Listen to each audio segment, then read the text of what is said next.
Bonsoir à tous. La guerre en Ukraine a fait oublier une autre guerre, celle du Tigré en Éthiopie. Et pourtant, la situation y est dramatique. Ce conflit qui a éclaté en novembre 2020 aurait fait des milliers de victimes civiles et militaires, même s'il est impossible d'avoir des estimations précises. Des négociations entre le gouvernement et les rebelles tigréens doivent s'engager d'ici la fin du mois au Kenya et en Tanzanie. Ce conflit cristallise en tout cas les maux qui minent la société éthiopienne depuis plusieurs décennies, car au-delà du conflit tigréen, c'est tout un pays qui souffre. On va en parler dans un instant avec notre invitée Églantine Gabeyalé, chargée de mission à l'œuvre d'Orient de retour d'Éthiopie. Mais pour commencer, quelques repères. L'Éthiopie se trouve dans la Corne de l'Afrique. Ce pays est frontalier avec l'Érythrée, Djibouti, la Somalie, le Kenya et le Soudan. Sa population est d'environ 110 millions d'habitants. Sur le plan religieux, les chrétiens y sont majoritaires, autour de 63%. Parmi eux, environ 0,7% de catholiques, suivis des musulmans, 34%, et des animistes, 2,5%, avec 0,5% pour les autres religions. Tout de suite, je retrouve mon invité.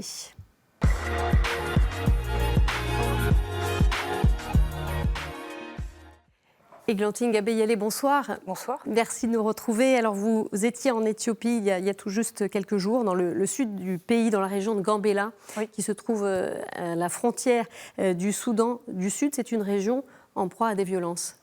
Oui, à des violences, hélas, assez à la fois sporadiques et régulières, qui soit entre tribus, soit du conflit, par le conflit du Tigré qui s'exporte. Avec des rebelles qui peuvent envahir la ville un peu à tout moment ou d'une manière assez ciblée. Et ensuite des violences intertribales pour des raisons qui sont parfois pas forcément connues, mais qui dégénèrent vite en protestation totale, quoi. Donc c'est une région assez instable. On y reviendra à cette région Gambela. On va évidemment évoquer maintenant ce qui se passe au Tigré. Alors évidemment, on en avait parlé à plusieurs reprises ici. Une guerre qui a éclaté en novembre 2020 entre le gouvernement fédéral éthiopien et deux factions rebelles, le Front de libération du peuple du Tigré et le Front de libération Oromo. Au départ limité au Tigré, ce conflit s'est étendu à d'autres régions. Les forces rebelles ont mené des opérations contre les forces gouvernementales dans les régions qui jouxtent le Tigré, mais également plus au sud. Conséquence, le Tigré est totalement coupé du monde. Il est très difficile d'y apporter de l'aide et pourtant on estime que 4,5 millions de personnes sont en situation d'insécurité alimentaire. Benoît Karadjé, chargé de mission en Éthiopie pour l'œuvre d'Orient, a pu se rendre ces jours-ci en mission dans le nord de l'Éthiopie, dans la région Amara, frontalière avec le Tigré. Alors, selon les informations qu'il a pu obtenir, les combats auraient pratiquement cessé dans le Tigré, mais pour autant, la situation reste très difficile pour la population. On l'écoute. Alors, bien sûr, on ne peut pas y aller au Tigré, donc le Tigré est toujours fermé, donc il n'y a pas de communication. Il n'y a pas de communication, il n'y a pas d'Internet, il n'y a pas de téléphone. Le système bancaire n'existe toujours pas. L'accès est interdit, sauf des dérogations et des autorisations du gouvernement fédéral. Et bien sûr, on ne peut pas y aller. Mais les informations que l'on a de différentes sources, en discutant avec les gens, laissent apparaître plusieurs cas. Bien sûr, il y a globalement, quand on prend les chiffres qui sont confirmés, les chiffres qui sont donnés par les organismes internationaux, où on parle en effet de plusieurs millions de personnes qui ont besoin d'aide alimentaire, ça c'est indéniable, de quelques centaines de milliers de personnes qui sont en situation de famine, ça oui, mais après la situation semble être différente selon certaines catégories, on va dire, sociales. Il semble, même si cela peut paraître surprenant, que ceux qui sont les Tigréens qui sont en milieu rural, alors c'est sûrement pas vrai à 100% ce que je dis, mais c'est un peu des tendances. Et on nous a cité des cas, par exemple, dans le nord du Tigré, dans la région d'Alitena, qui est vraiment tout proche de l'Érythrée, et où finalement ces familles de paysans arrivent à survivre sans qu'on comprenne très bien comment. Mais il doit y avoir quelques récoltes, bien sûr très pauvres, mais je veux dire, ils y arrivent. À l'inverse, contrairement à ce qu'on peut penser, c'est qu'il y a une population qui souffre énormément, paraît-il, c'est tout l'ensemble des fonctionnaires du Tigré. Et on parle de 120 000 personnes qui ne sont pas payées depuis 20 mois. Et si vous n'avez pas d'argent, vous pouvez rien acheter. Et donc, il semble en effet qu'il y a un gros problème humanitaire avec ces populations d'argent, ces populations qui n'ont pas d'argent, qui sont donc en ville et qui ne peuvent rien acheter. À cela se rajoute ce que j'évoquais tout à l'heure, les problèmes d'électricité et les problèmes d'eau, hein, qui sont cruciaux, et en particulier dans toute la région ouest, où il y a encore des zones de tension, de combat. Vous savez, cette région ouest, c'est la région du Wolkaït, qui est occupée par des troupes fédérales et des troupes de la région Amhara. Voilà, on l'entend, des conflits qui sont plus circonscrits dans une petite partie de cette région du Tigré. Ce qu'on entend bien, en tout cas, c'est que la population est privée de beaucoup de choses et que c'est très, très compliqué aujourd'hui de pouvoir aller jusqu'à eux. Vous avez eu, vous, depuis là où vous étiez, quelques échos sur ce qui se passe dans le Nord, même si vous y êtes pas rendu vous-même? Assez peu, quelques échos, notamment par les filles de la Charité. Donc, comme vous le savez, certaines d'entre elles avaient été arrêtées. Oui. Donc, on a pu rencontrer la supérieure à 10 et qui nous confirmait un peu cette situation en craignant beaucoup que, comme ils sont coupés de tout, le Tigré, la région du Tigré est complètement bloquée par rapport à l'extérieur et fermée, qu'on découvre que les gens sont morts de faim. Et elle me disait, on essaie de soutenir nos sœurs qui ont été emprisonnées avec une aide psychologique et spirituelle, mais qu'est-ce qui va en être de ceux qui ont vécu ça pendant des mois et des mois? Et Benoît parlait d'Alitena, je m'y étais rendue il y a 4 ans.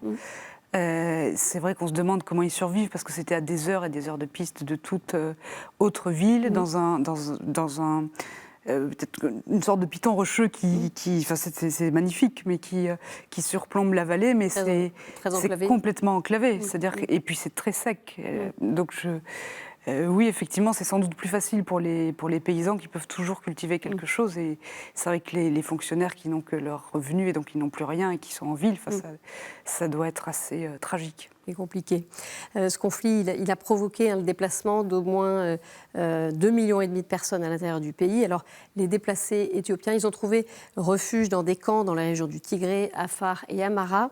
À Addis Abeba, la capitale, ce sont plutôt les réfugiés érythréens que l'on trouve. Le service jésuite des réfugiés leur vient en aide. Il a également recueilli quelques témoignages filmés. Je vous propose d'entendre celui de Dounia, mère de famille. التوكينات كبقس كلن هنا تخسينا سمعنا مجمرة منهم زفلتوا نجار صديرون هيكونوا صوم ولا حنت صغيرة تشغل إلا من بر زعت زنبر خناتات ولا حنت يردوا مني مجمرة ولدتي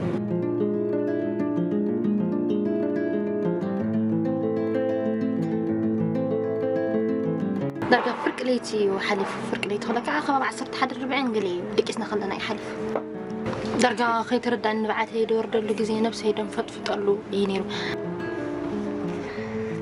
كنت معسكر كلنا دي ويسام من كده معسكر يفدده متى مجمرة تحدى كوبي تسبعين عين بعدين مالتي كوشعب بقيت أنا حن بزون إيه زبهاد زون إيه كسفر مالتي بول جميرو مساتو أو تاني حمو كم زي تسكم بوميلو نبرت زي تسكم كلنا إلى من وسيلهم سوسرهم حد خبوا ما يسكمني مسؤولية بيت سبي يرشينا مقري فمو كم واحد عصرت حادث قاب ورحي كلت كوتي كنا نبنتي مهوتي كبي كنا مين جنزباي نبرن كمون عام بقرنا يمخل عامي يلا بنتي مهوتي طعم هذا كايني سلام بدعمي أبي هو تمان نمسو بعد لا يبقى بدعمي مالتي سلازي ما أنا تزاري بتغير نقر قال زي كون أنا خحلف وزد الملأ تنتحرر له سلام نخفتر.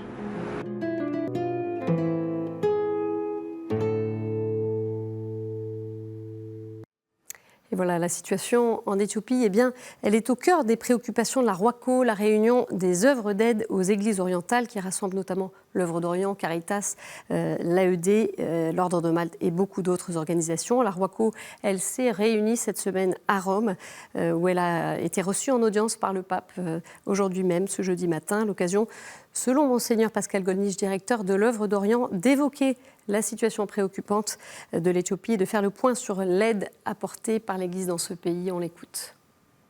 Je souligne que le peuple éthiopien est pauvre, et donc ce sont des pauvres qui souffrent de cette guerre. Comme toujours, l'Église aide la population. Parmi ceux qui sont les plus affligés par cette guerre, il y a des morts, il y a des blessés, il y a des familles endeuillées, des familles apeurées, il y a des camps de réfugiés, il y en a notamment au Soudan. Ce n'est pas évident pour des chrétiens d'Éthiopie de se retrouver dans des camps réfugiés au Soudan. Et nous devons donc intensifier notre aide à cette population rendue vulnérable par des faits de guerre. Nos actions consistent à aider les églises, les communautés chrétiennes elles-mêmes à agir.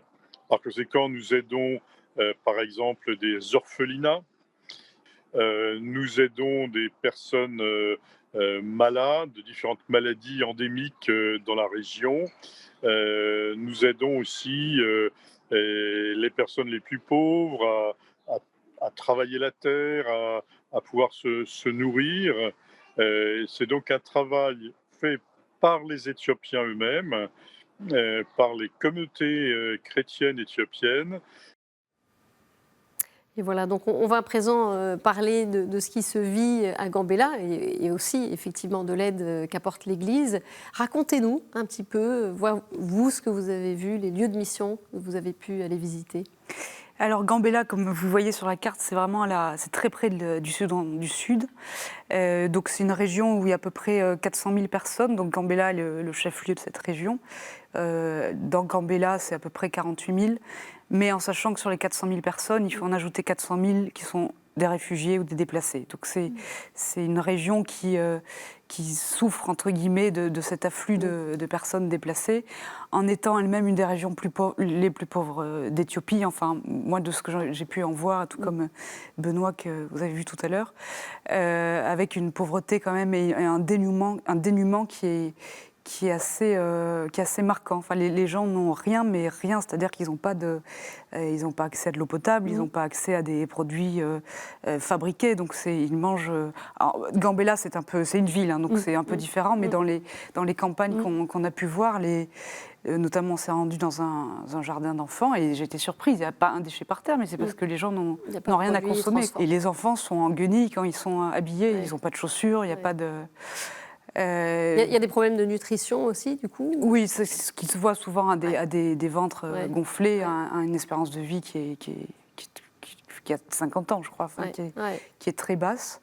Il y a des problèmes comme l'évoquait Monseigneur Gollnisch, à Gambela, il y a les missionnaires de la charité, donc de Mère Teresa, qui ont un gros dispensaire qui accueille 300 personnes. Elles soignent la tuberculose, le paludisme et le HIV. Les infrastructures hospitalières sont presque inexistantes. Il y en a une à Gambela, mais après, il n'y en a pas forcément dans le reste des villages. Et les gens, d'une manière générale, de toute façon, ont plus recours à la médecine traditionnelle, parce qu'il y a toujours quelqu'un au moins à côté qui sait la pratiquer. Et elle, d'après ce qu'on en dit, elle est aussi efficace que la médecine, pas pour tout, hein, mais que la médecine telle qu'on la connaît, nous. Et donc à Gambela, c'est un évêque italien qui dirige ce diocèse, qui est en Éthiopie, Monseigneur Roberto, qui est en Éthiopie depuis 40 ans. Donc c'est quelqu'un qui a passé plus de temps en Éthiopie qu'en Italie, son pays. Il est arrivé à peu près il y a 2 ans. Il a pris la suite d'un évêque qui était lui-même italien et qui est décédé du Covid d'une manière un peu brutale et qui auparavant était un peu souffrant, ce qui fait que c'est un évêché qui est resté un peu comme ça, un peu en latence, quoi, pendant que cet évêque était souffrant, faisait des allers-retours en Italie. Donc là, Monseigneur Roberto essaie de voir depuis 18 mois, 2 ans, comment un peu réaménager son évêché. Donc il a à peu près 13 prêtres pour 9000 paroissiens, en gros. Même s'il est loin de les connaître tous, parce que tous ne viennent pas à la messe. Et le premier jour, on a assisté à une messe, et en plus c'était un jour c'était la Pentecôte pour eux, donc c'était un jour de confirmation, de baptême, de communion, avec d'ailleurs des prisonniers qui étaient venus se faire être confirmés. parce que ils font pas mal de pastorales dans les prisons. Et donc les prisonniers étaient là en toute liberté, avec quand même un garde qui n'était pas loin pour éviter qu'ils aient des idées de liberté. Et donc la messe a duré très longtemps, mais aussi parce qu'elle est traduite en 3 langues. Elle est traduite en Anahuac, en Nuer et en Amharique, donc qui est la langue des Éthiopiens. Donc à chaque fois, il faut tout multiplier par 3. Voilà.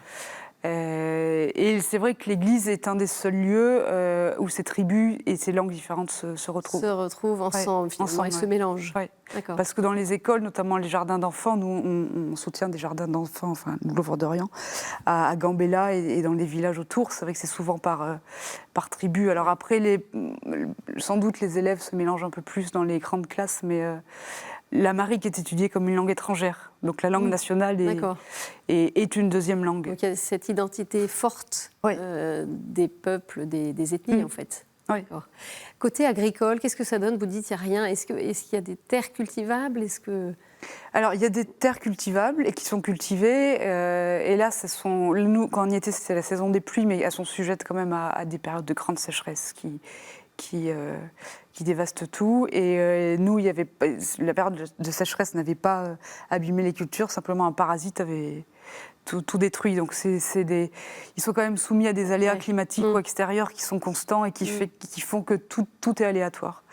Ils vivent avec cet aléa et comment est-ce qu'ils l'accueillent, cet aléa?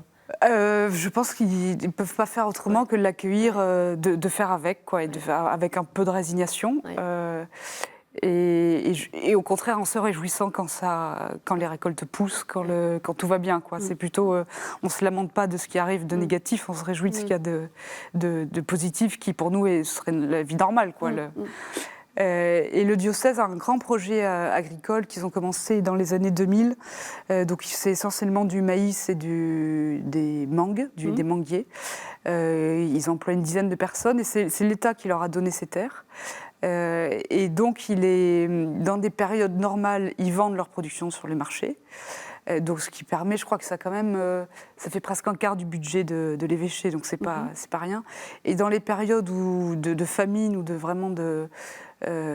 périodes compliquées, des ONG, souvent européennes, achètent la récolte et ensuite ils distribuent cette récolte aux gens qui n'ont pas les moyens de se nourrir.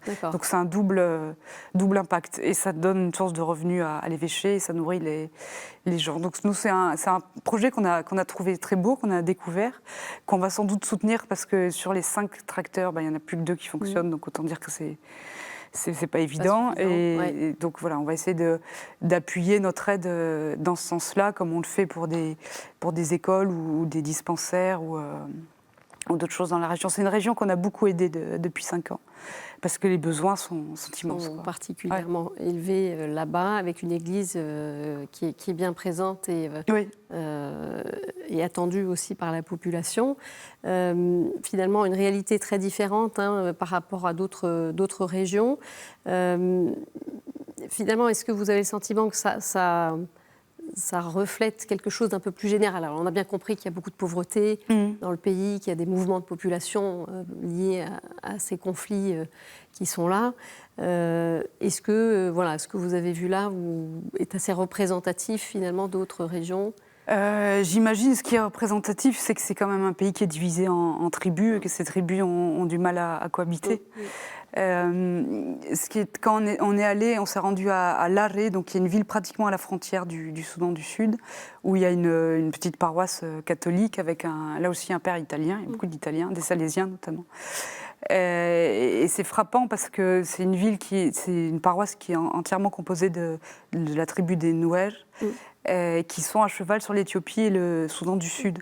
Et donc ces gens vont se rendre en Soudan du Sud, prendre la nourriture qui est destinée aux réfugiés, la prendre, ils s'arrangent avec leurs compatriotes là-bas, ils ne leur volent pas, et ils la ramènent en Éthiopie, ce sont des grands sacs de riz, de mil ou de sorgho ou de sorgho, et ils le divisent en petits et ils le revendent. Donc c'est aussi un moyen on pourrait appeler ça du trafic, mais c'est tout simplement un moyen de survie pour eux et de survie des 2 côtés, parce qu'ils achètent aux réfugiés de l'autre côté les sacs. Il y a du commerce. C'est un commerce qui est parallèle mais qui est essentiel. Et cette tribu, ce qui est assez surprenant, c'est qu'ils peuvent traverser la frontière comme ils le veulent, sans papier d'identité, parce qu'ils sont tellement reconnaissables physiquement. C'est des gens qui sont très très grands. Enfin, les femmes, moi, elles m'ont regardé comme ça. Enfin, elles font 1m80, 1m90. Les hommes, pareil, ils ont une peau presque bleue, tellement elle est noire. Et donc, ils disent, on est noir, il n'y a pas de doute. Quoi, y a pas de... et cette paroisse est donc composée uniquement de gens de cette tribu. Qui par ailleurs, nous expliquait le prêtre, vivent essentiellement de chasse. Enfin, ils chassent des iguanes, des serpents. Ils essaient d'être autosuffisants, mais c'est vrai que c'est une région dure, très dure. Merci beaucoup, Eglandine Gabé-Yalé. On va continuer à ce qui se passe, à suivre la situation, évidemment, sur ce pays qui est un peu hors des radars médiatiques. Et puis tout de suite, on va faire un bref tour d'horizon sur d'autres actus dans le monde.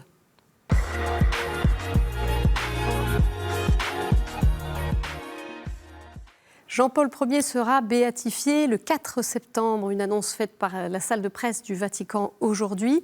La guérison le 23 juillet 2011 d'une fillette de 11 ans à Buenos Aires et le miracle qui avait été reconnu en octobre dernier par la Congrégation pour la cause des saints pour cette béatification, née en 1912 en Vénétie et mort le 28 septembre 1978 au Vatican.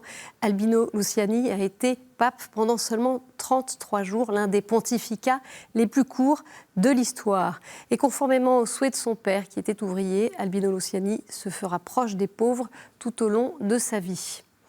Triste nouvelle qui nous parvient du Mexique. 2 prêtres jésuites ont été assassinés dans le nord du pays. Le 20 juin, les pères Javier Campos et Joaquín Mora ont été tués alors qu'ils tentaient de défendre un homme qui cherchait refuge dans l'église de Cerro Cahui et qui était poursuivi par une personne armée. Le provincial de la Compagnie de Jésus au Mexique demande à tous de s'unir dans la prière pour les défunts. La conférence épiscopale mexicaine a également condamné la tragédie en réclamant une enquête rapide ainsi que plus de sécurité pour les religieux du pays. Une trentaine de prêtres ont été assassinés cette dernière décennie au Mexique, d'après l'ONG Centro Católico Multimedial. Et puis sur une note plus joyeuse, le pape a rencontré hier des familles du monde entier réunies à Rome pour la 10e rencontre mondiale des familles qui se poursuit jusqu'à dimanche. L'objectif, prier, méditer et fêter la famille. Au programme notamment un festival des familles, des catéchèses et une messe présidée par le pape. Alors, quelles sont les attentes des familles qui y participent ? Ophélie Marien a posé la question à Carissa et Patrick Douglas, un couple canadien venu de Toronto. Well, we were at the World Meeting of Families when it was in the States, in Philadelphia, and we brought our 10 children at the time with us. So that was a very interesting experience, just watching our children enjoy.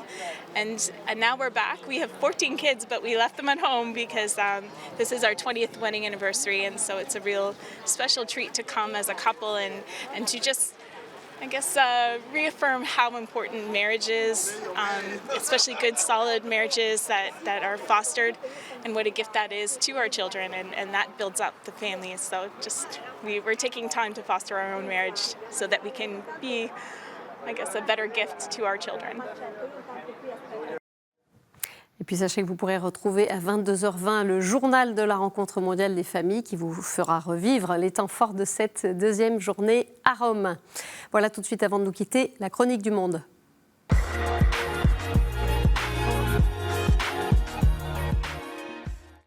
Et on retrouve le père Vincent Koundou Koulangara, président des théologiens en Inde et vice-recteur du grand séminaire à Saint-Joseph à Aluva dans le Kerala.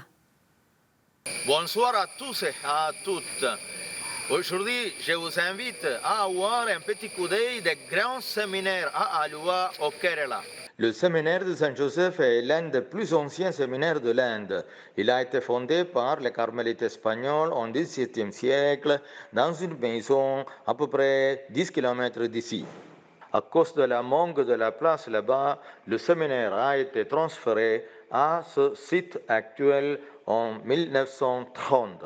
Actuellement, ce séminaire appartient à l'église sur Malabar, mais à 1 kilomètre de distance, il y a un autre séminaire qui appartient à l'église latine. Ces deux séminaires à Alua font ensemble l'Institut pontifical d'Alua qui gère la formation intellectuelle des séminaristes. À l'entour de ces deux grands séminaires à Alua, il y a en plus vingtaine de maisons de congrégations religieuses et elles envoient leurs étudiants aussi à notre institut pour leur formation philosophique et théologique. Au total, il y a d'environ 600 étudiants qui font leur formation dans cet institut. Ce que vous voyez, c'est le vidéo de la procession eucharistique qui a eu lieu au séminaire de Mangalapura le 16 juin au moment de la fête du corps de Christ. Comme vous le voyez, l'église du Kerala est riche en vocation au sacerdoce, mais ce n'est pas le cas dans les congrégations féminines. Il y a de très peu de filles qui entrent au couvent. Les jours ne sont pas très loin que la vocation au sacerdoce diminue également au Kerala parce qu'il y en a déjà des signes. Merci Père Vincent. Voilà, c'est la fin de cette édition. Vous pouvez la retrouver sur notre site et nos réseaux sociaux. Je vous souhaite une très bonne soirée. On se retrouve jeudi prochain. Au revoir.